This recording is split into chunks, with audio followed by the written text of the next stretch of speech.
Poursuivons ce journal avec la lecture de ces communiqués de la Fédération des entreprises du Congo. C'est avec beaucoup d'attention que la FEC a suivi les comptes rendus du Conseil des ministres tenu le 17 juin 2022, au cours duquel le chef de l'État a, au 4e point de sa communication, donné des instructions au Premier ministre en vue du renforcement du climat des affaires dans le secteur du café, cacao et autres produits agricoles. À cet effet, la FEC salue la volonté exprimée par le président de la République en soulignant que le secteur agricole est capital pour le développement durable de notre pays, dans la mesure où il constitue le socle de la diversification de l'économie et de ce fait, le climat des affaires dans ce secteur doit absolument être assaini. Malheureusement, la FEC déplore les pratiques et comportements de certains services de l'État qui découragent les investisseurs par des perceptions illégales et des formalités hors guichet unique, alors que ces services publics sont censés promouvoir le secteur agricole. C'est le cas particulièrement de l'Office national des produits agricoles du Congo,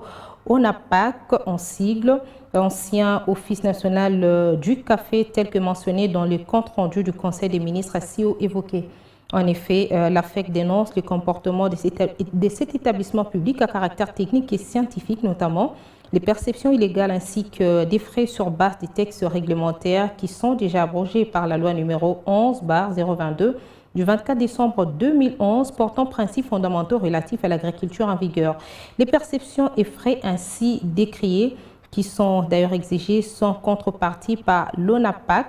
ont ouvert la brèche à la fraude et à la contrebande, mais aussi ne contribuent pas à la compétitivité des produits agricoles congolais sur le marché sous-régional et régional. Le deuxième point, le double emploi avec d'autres services et établissements publics en matière de contrôle, identification, d'agrément des opérateurs économiques et des installations dites classées, dépôts, entrepôts, usines,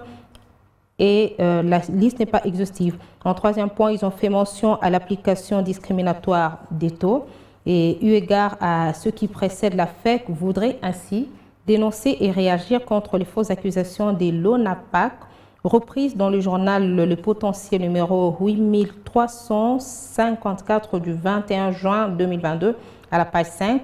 Attire l'attention des uns et des autres que si aujourd'hui la République démocratique du Congo produit et exporte le cacao, le café, le caoutchouc et autres produits dans les provinces du Nord Kivu, de l'Ituri, du Congo central et dans le Grand Équateur, c'est grâce aux investissements du secteur privé qui encadre plusieurs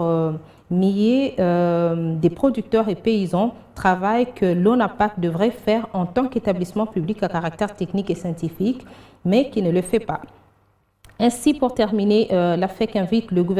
chef du gouvernement à prendre urgemment des mesures conservatoires telles que recommandées par le chef de l'État en se référant à la lettre numéro DACCC/CKL/LN/F 0915/2021 lui adressée par la FEC en date du 14 septembre 2021 au rapport de la commission mixte créée par lui-même pour non seulement auditionner l'ONAPAC et les exportateurs, mais aussi effectuer une mission d'enquête sur terrain en vue de proposer une résolution durable à ces conflits qui datent de 2010 à la suite de l'élargissement du champ d'intervention de l'ONC devenu ONAPAC